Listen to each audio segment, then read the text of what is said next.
My thinking is about my thoughts that I'm going to be sharing is about man making and the very concept of man making and character building that Swami Vivekananda referred to as the ideal of education itself. Luckily, I'm following what Swamiji and Nivetha Didiji have laid the foundation for. I do agree that Swamiji's entire philosophy can be distilled out or can be called the distilled out version of the Upanishads. But in the specific context of education and understanding it from the perspective of both the relevance and the appropriateness, specifically the cultural appropriateness of education, we need to look at the brilliance of Swami Vivekananda in bringing out not just the Upanishadic foundation of education itself, but giving a special meaning to it in the context of India being still colonized and ruled by the British, Indians suffering from the deficiency of responding to what is our civilizational strength, India is still enamored by what we at that point of time looked at the British for to provide salvation to us as a country. And so from this context, we need to understand the sheer brilliance of Swami Vivekananda.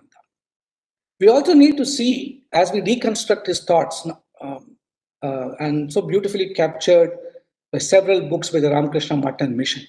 But I'm going to draw inspiration from different quotes of Swamiji at different points of time. So not just condensing them as one context or one situation, but deconstructing what he said at different points of time.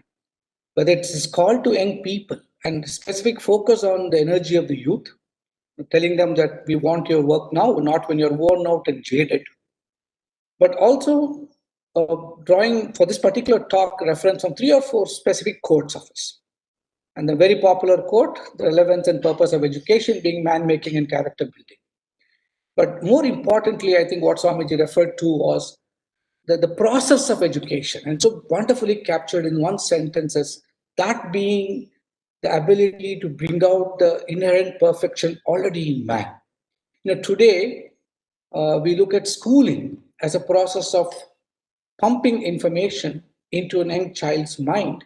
So it's always about giving in, but so beautifully brought out by Vivekananda in such an extraordinarily expressive form. Though it's a simple sentence, if you start deconstructing it, it's such an enormously deep understanding of education itself, where the recognition that there is perfection inherent in man, and education as we know and see it should be that unflowering, that opening up, and that release of that wonderful energy from inside. And the third sentence, where he also reminds us that this undue focus, especially in today's context of cognitive attainment, where we are constantly measured by the simple metrics of marks and exams and entrance exams and the amount of energy, time, and investment young children and parents are putting into entrance examinations, destroying childhoods and getting children to prepare for NEETs and seats and all those kind of fascinating things that we have constructed in the last 20, 25 years. Swamiji talking about information not running riot in your brains, right? Information which we're neither capable of understanding or digesting, but running riot in your brains, because the consequences of mismanaging the information was something so brilliantly articulated in this sentence. So that is something, again, I want to speak about before I get into a little more detail about what else we can extract from the concept of man-making and how do we see it in today's context. The next point, which was so brilliantly articulated by Swami Vivekananda, was looking at the entire purpose of life. The struggle for life, he said, is about understanding man's internal nature as much as understanding man's external nature. And if you look at the construct of Western-based education and its entire focus on control of external nature, I think possibly the only civilizational space in which the importance that was accorded to man's control of internal nature was very well highlighted by Swami Vivekananda when he spoke about this. But later on, our schooling, the way it's been defined by the macularized versions, and now undergoing a sort of a change, especially with the NEP and the kind of articulation NEP has already made about this. So where we are looking at not just that external nature and science, etc., but this finer sentiments of human existence, whether there's interdisciplinary interplay or the understanding of humanities from a complete context of the human and therefore the humanities, I think that is again something which is very deeply embedded in the way Swamiji saw it. But what is also fascinating is in a world where today we are living in the construct of education leading to gainful employment, education giving us the skill sets to become productive as measured economically. Vivekananda was one person who he didn't put down the very basic vyavaharik attainments of education that education can give us. But he connected this entire purpose of education to such a high noble ideal. And we need to see this in the context of India being colonized, as much as today being colonized by a Western understanding of development itself. And so I don't think times have changed too much. And so it's as contextually relevant and as culturally appropriate what Swami Vivekananda spoke to us about every young man having been educated at people's expense. And in this statement, underlying the principle that public education is what should determine the way education should be given in this country. And I believe strongly in the way he represented it.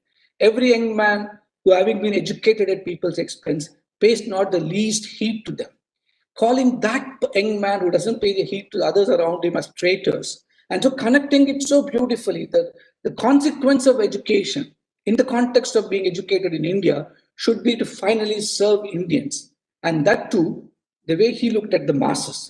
So to me, this practicality or the pragmatism of Vivekananda and looking at man making was not just understanding external nature and therefore making our lives convenient and comfortable, but also looking within ourselves to the internal nature and bringing out that expression of perfection, bringing out the expression of the divinity for the purpose of making life around us better. In a real sense, the articulation of wanting to make this world a better place to this expression of education is something which Swami Vivekananda has constantly spoken about. Now, and whether it is in the very foundation of the Ramakrishna mission and motto of Atmano Mokshartam Jagat Hitayacha, where he understood that if you simply talk about service and the external validation of how service manifests itself, in exclusion of how your inside will evolve, how your inner evolution will happen, possible there will not be too many takers. At the same time, if you were to only stress upon the fact that your entire existence is only for attaining the divine bliss, then outside world may not see any relevance in that because they may not benefit by it. But this fascinating formula of an expression of understanding the divine by an outer manifestation of service is also something which I believe is part of this narrative that Swamiji built. It was his brilliance where he could combine this private narrative of inner spiritual evolution through the expression of the public narrative of service. And therefore, that is what should be education all about. And that is what is man-making. I am reminded, if you were to draw out everything that Swami Vivekananda spoke about, if you were to draw out completely everything that he said, today we celebrate, and whenever we talk of education, whenever conferences happen, we all the time talk about theory of multiple intelligences and saying how these 8 multiple intelligences are the foundation, the bedrock of education itself. But if you actually deconstruct Swami Vivekananda's entire teachings and taken out from several different places where he spoke or he wrote about, and if you look at what would be the qualities, what would be the kind of people, how will it look like when you say man-making and character building, if you were to have a man who's made, if you were to have a person whose character is built, what would he look like? What would be the fast qualities that he would have, especially in today's context of such polarization, such enormous inequities, such tensions prevailing around the world, where the relevance of Swamiji and this message, as expressed by his expression of man-making character building, is what the world needs today. How would that person look like? And going deep into it, what, at least in my view, the little interpretation I can make about it is, if I can distill out it and say, if there's a school today, and if that school is run in this principle of man-making character building, how would these children look at the 10th grade? As much as if you were to give a marks card as science, physics, mathematics, social studies, etc. If you were to give a marks card based on Swami Vivekananda's vision of man-making education, linking it to this, the conceptual framework that Swamiji brought out in a practical way, what would those 8 things come out powerfully as? The first thing would be compassion. And Nivedita Didiji explained the compassion Swamiji had, not just for Indians. Like Swami Shuddhiranji said, it's about me being a person, a citizen, then about India, and then expanding it to the whole world, the whole universe is mine. In that deep sense of embedded oneness, in that deep sense of Advaitic thinking, that kind of flowing of the compassion to the whole world. The second that quality that we can look at and talk about is faith and hope. And faith, like Swamiji brilliantly explained, Shraddha. That enormous faith, and Vivekananda's call saying you might have faith in the 33,000 crore gods that you might create, but if you do not have faith in yourself, what use is it? You're as much an atheist as anybody else. Now, that kind of faith, unshakable faith in I can attain this, I can actually take this country to great levels of attainment in this particular way I'm talking. And hope, right, that the future is going to be brilliant and excellent. Today, anybody you talk to, sometimes you feel pain, especially young people who feel so hopeless at the situation or circumstance. And that's why Vivekananda's thinking of man-making education becomes extremely urgent and important also. Not just relevant, but urgent and important for this country. So where we're able to embed this extraordinary DNA of faith and hope in every young man through the process of schooling. And third, in Swamiji's thinking, there's no space for negativism. Everything was positive around him. And with the research on positivism reaching such high levels in the Western world, Swami Vivekananda spoke about the power of positive thinking long ago. And that is one of the things that we need to extract from our educational processes. And that's part of the man-making. Fourth, the spirit of service. If everybody else spoke of helping each other, Vivekananda understood that helping is very transactional. And going beyond the transactional nature of help, he called upon us to serve. And you really cannot even explain seva as an equivalent word and service in English. It's so different. And Swamiji's believe that our attitude is what matters in the process of seva, the attitude of seeing God in man and looking at that divinity in the other and trying to extract that divinity from the other too, as much as trying to express your divinity through service. Fourth, and I think real man-making, powerful slogan of man-making from Vivekananda is this concept of abhihi, abhihi, abhihi. Fearlessness. Western psychologists can only talk of courage. Courage is just the ability to cope with your fears. But Swami Vivekananda spoke about fearlessness, an enormous ability to go beyond fear itself, to transcend the very understanding of fear and reach a level of fearlessness. And for Swamiji, life was a pursuit of self-inquiry. To me, if I were to define spirituality from my understanding of Swami Vivekananda, I would make a very reductionist statement and say, this practicing the spirit of self-inquiry is possibly spirituality. The one single question that Ramana asked us to keep pondering about, who am I? And if we are able to embed this ability for self-inquiry in every child in our country, every human being in the world itself, not just our country, I think that is a very powerful way of making man-making education. So whether it is compassion, faith and hope, sense of service, Vivekananda also, if you understand him, was in his entire work, in different contexts, what comes out is a sense of humor, right? And that's something has to be embedded. And if you're really looking at man-making character building education, you will build that ability not to laugh at people. The world has got too many of them today, but you will build the ability to laugh with people. And that is what man-making education is all about.